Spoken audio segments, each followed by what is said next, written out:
before getting into the topic as such, and having heard a lot about Think Smart.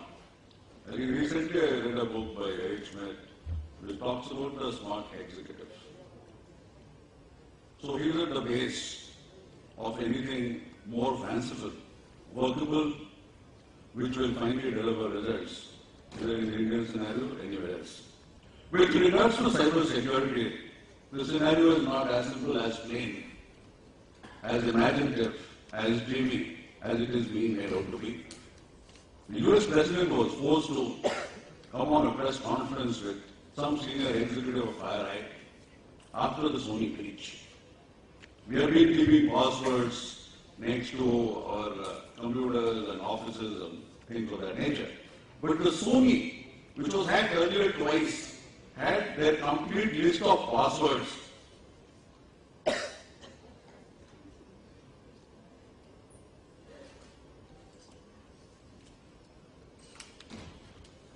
They had their complete list of passwords on one of their files. And that led to whatever happened. So currently what is happening in the US is a request for a $14 billion funding for cyber security. Number two, there is an executive order which has already been passed for sharing cyber intelligence between corporations and between corporation and the government. And thirdly, the underbelly of FBI, CIA, Homeland Security and the like, and also underbelly of all multinational corporations is being created there as a National Cyber Security Intelligence Integration Center. So all efforts of all these agencies is being brought down to some base which will provide things which we expect, which we want. Nonetheless, the topic of the day is leveraging technology, ensuring necessities. We will come back to the topic. It takes a bit of an effort to come back to the topic. Nonetheless, we will.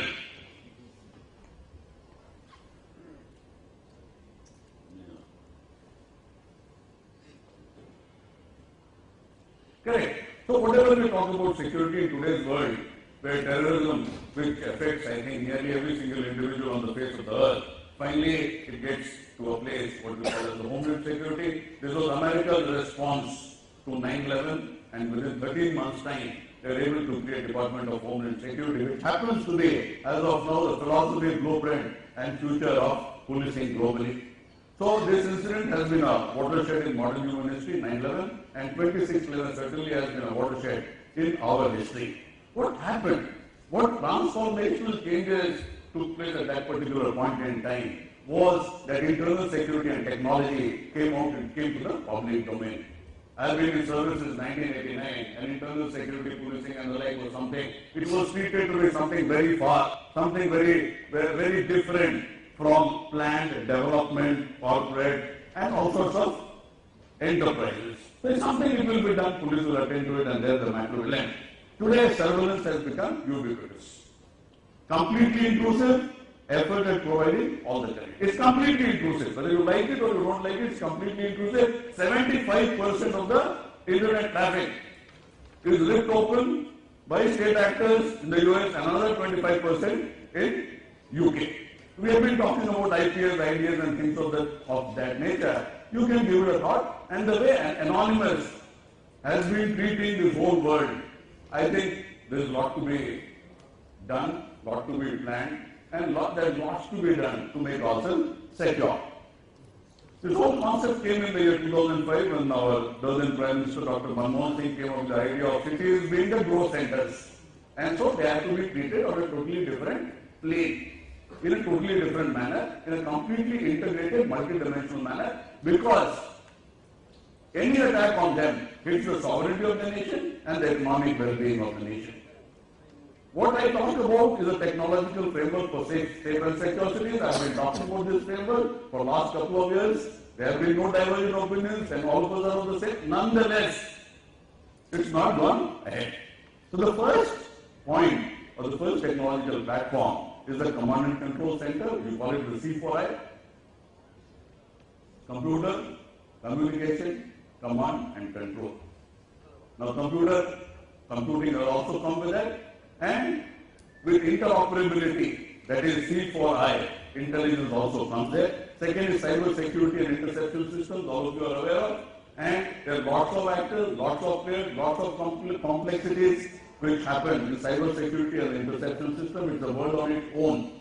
Next is city-based video surveillance system. I think that presumably is the topic of the day, and I'll talk for another 5 minutes on that particular topic before I request other panel members to share their views with you. The next is Tetra radio network. In most of our terror attacks, what happens is there is a complete loss of communication between the police higher top brass or the police leadership and the political leadership, and I presume that there is also a complete loss of communication between the people who are actually into operations and the police leadership. This primarily happens because of the clogging of the GSM and other networks of that nature. There is a network which is known as the terrestrial trunk radio, created by same European Telecommunications Union in the year 1998, and that is something which is parallel to GSM on the public safety side, and so it has huge number of safety features, accident and disaster related issues, and never fails because the whole communications systems nerve center is under the control of the police and all other parallel agencies or sister agencies which work with the police in case of a natural disaster or bomb explosion and things of that nature.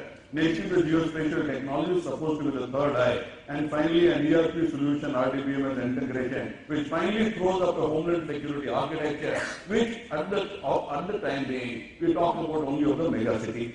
So city-based video surveillance system, it is a requirement-based delivery system for Indian conditions. We have been talking about cameras, we have been talking about networks, we have been talking about lots of things. Nonetheless, the reality today is that we don't have a functional city-based video surveillance system in any city with inbuilt video narratives, which is proven over time and which can connect to the requirement, the functionality, the output, and the life cycle of what a video surveillance system should look like, should feel like, should work like, and of which the 125 crore population of this country can be confident of.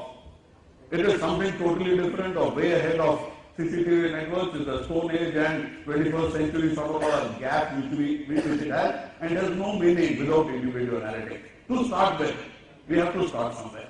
And if we have to start somewhere, my own understanding, my own formula, my own suggestion, my own thought process is that of the prevalent CCTV networks in your malls, on your transportation hubs, in your institutions, in your places of worship, and things of that nature. Say, for example, in Bangalore, ISKCON, IISc, all sorts of malls, Bangalore International Airport.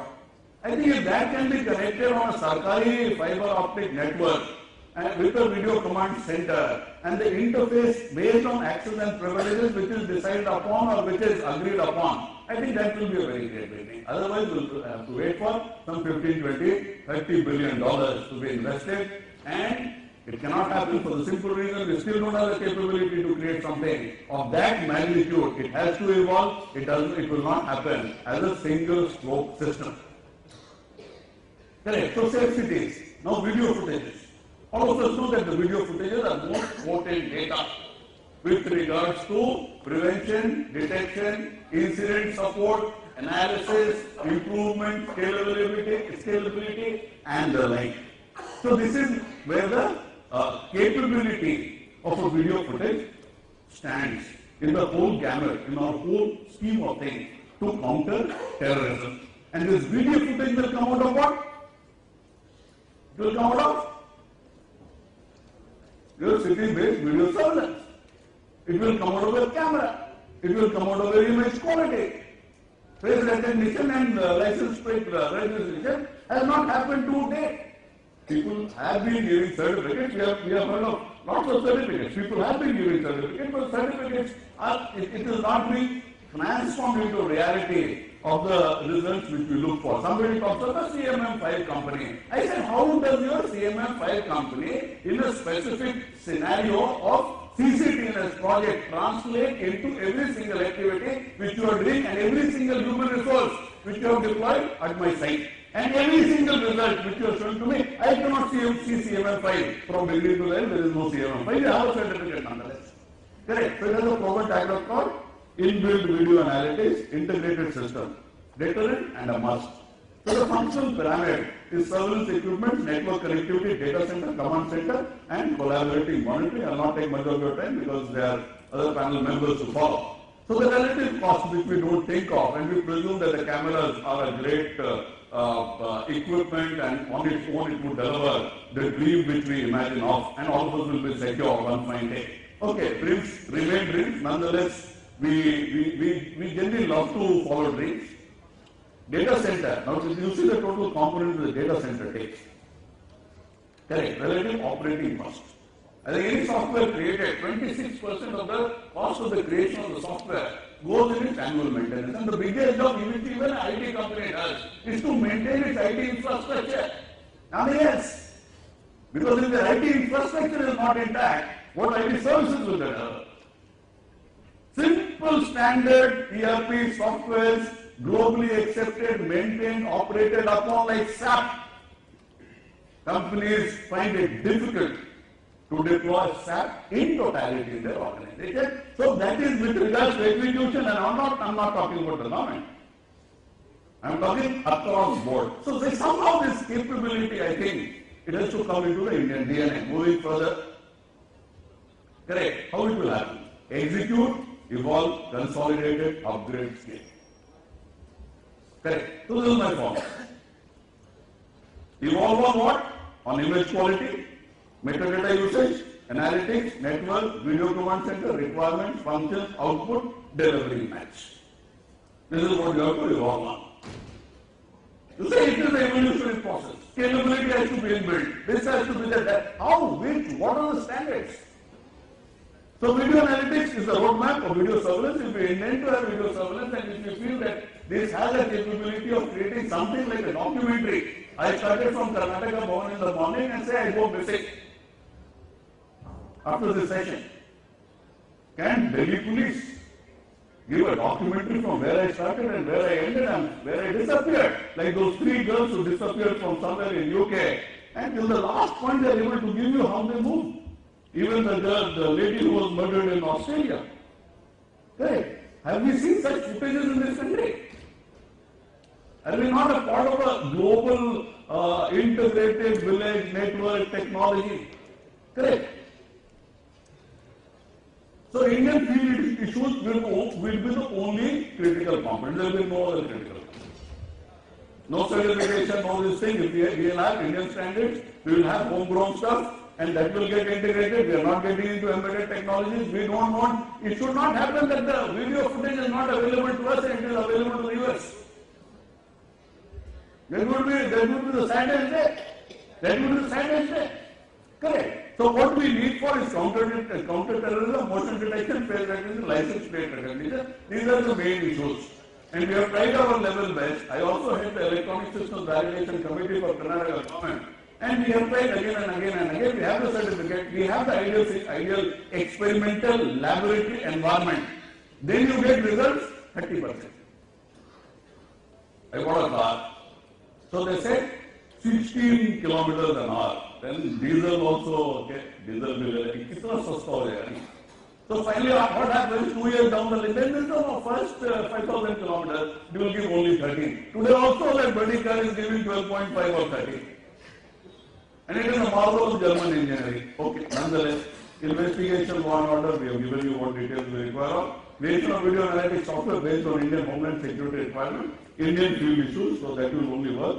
Traffic, crowd management, forensics. I am working on a project with the Institute of Science for video analytics for Homeland Security with Professor Nara Ali, one of the leading scientists in the country. And we want to coordinate with IIM Bombay and like-minded people to create something which is homegrown. It will take time, nonetheless, it has to start. What are the issues?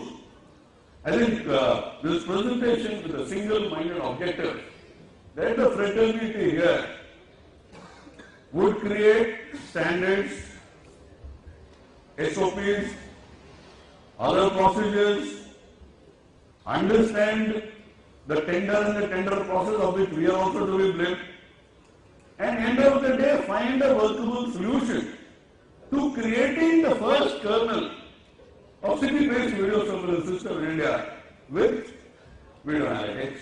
Issues are understanding technology purpose, functionality, standards, requirement gathering, costing, tender documentation, clarity of the purpose, proof of concept, technical evaluation, work order conditions, contract management we don't have in this country as far as government to vendors are concerned. I don't know how contracts are running. Project execution, a nightmare, long-term PPP, maintenance, upgrade and scalability, integration, licenses, human resources, and R&D in this country itself. We can get servers from some multinational company and put it in India. But I think with that, R&D also has to be in this country itself. The dream is integrated city-based video surveillance national network. It will be at the DCP level, the division level in a city, getting integrated at the city level, and finally it gets integrated into an integrated city-based video surveillance national network. This will be a network which will run parallel to other 5-6 networks like the command and control center, like cyber security and interception system. Finally, all these networks getting integrated into national homeland security resource base and incident support system. Thank you. Over to the panel.